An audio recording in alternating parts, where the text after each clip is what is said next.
मोर नाम तो अब्दुल मजिद। मैं पातिलपाड़ा गाँव थाको। आमार गाँवखনৰ नाम पातिलपाड़ा। এই ৰাস্তাটো ক'ত পৰা ক'ত গৈছে? এই ৰাস্তাটো ভাওৰাগুৰিৰ পৰা ইফালে ভুংকা লৈ গৈছে। কিমান দিনৰ পৰা এনেকা অৱস্থা আছে? এইটো বহুত দিনৰ পৰা এনেকুৱা।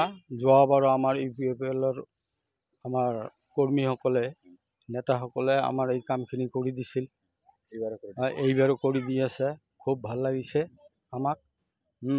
কিন্তু ইয়াৰ আগত আমাৰ বিপিএফ পাৰ্টিৰ মানুহ আছিল, এই কামখিনি কৰা নাছিল। কিন্তু আমি ইউপিএফএলৰ সহায় পাই আমাৰ গাঁওখনৰ খুব উপকাৰ হৈছে। আমি মাতিলে আহে, কিবা এটা কাম কৰিবলৈ খুজিলে তেওঁলোকে কৰি দিয়ে। গতিকে আমি খুব ইউপিএফএল ভাল পাইছোঁ। আৰু কিলোমিটাৰ বনাই দিছে? এইটো 1 কিলোমিটাৰ। আমাৰ পাতিলপাৰা গাঁওখন বনাই দিছে আৰু বেলেগ বেলেগ গাঁও বনাই দিছে। বেলেগ ঘোনাপাৰা, মহেন্দ্ৰপুৰ।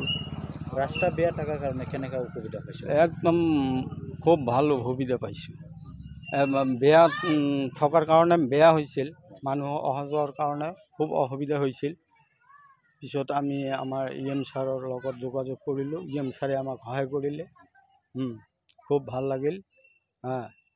আৰু আমি চেষ্টা কৰি থাকিম, আমি এই ইউপিএফএলৰ লগত যোগাযোগ কৰি থাকিম যাতে আমাৰ।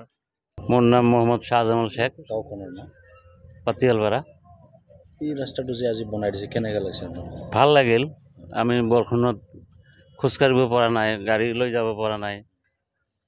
এইখন গাঁৱত আমাৰ মোটামুটি বহুত দূৰ, এইফালে ভুংকা পানীজানিৰ পৰা মানুহ আহে, অহা যোৱা কৰে। অসুবিধা মানে পানীৰ কাৰণে অহা যোৱা কৰিব নোৱাৰে। কোনে বনাই দিছে? আমাৰ EM ছাৰে বনাই দিল, যোৱাবাৰো বনাই দিছিল। ভাল লাগিল। এইখিনি মানুহবিলাক আপ ডাউন কৰি আছে। সেইখিনিতো ক'লোঁ যে মোটামুটি 8-10খন গাঁৱৰ মানুহ এইফালে দিয়ে অহা যোৱা কৰে। ভাওৰাগুৰিৰ পৰা ক'ত যায় ৰাস্তাটো? পানীজানি ভুংকা, এইফালে চুপাৰী ঘাট ধুবুৰীলৈকেও যায়। ডাইৰেক্ট ৰাস্তা আছে। বেয়া হৈ আছে কিমান দিন মানে যোৱাবাৰতো বনাইছিলে, এইবাৰ মানে লাহে লাহে শিলগুটিবিলাক নাইকিয়া হৈ গ'ল। যেতিয়া বেয়া হৈ গ'ল এতিয়া যে আহিল, বনাই দিল। ভাল লাগিল আৰু কি। মই এই গাঁৱৰে বাসিন্দা, পাতিলপাৰা গাঁও। আজি ৰাস্তাটো যে বনাই দিছে কেনেকৈ লাগিছে? ভাল লাগিছে। এইটো আমাৰ চুৰাইডাঙৰ কচুগাঁও সমষ্টিৰ EM ছাৰে যোৱাবাৰো বনাই দিছে, এতিয়াও এইবিলাকেও বনাল। ভাল লাগিছে। ইয়াত বহুত মানুহ 8-10খন গাঁৱৰ মানুহ যোৱা কৰে।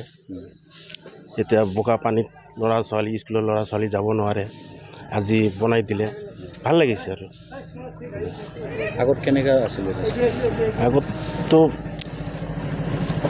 বেয়াই হৈ আছিল, স্কুল যাব পৰা নাই, মানুহে হাট বজাৰ কৰিব পৰা নাই। মছজিদ এটা আছে আমাৰ গাঁৱত, মছজিদত নামাজ পঢ়িব আহিব পৰা নাই। বৰষুণৰ কাৰণে বোকা পানী লাগি আছিল। এতিয়া ভাল লাগিছে। সেইখিনি আৰু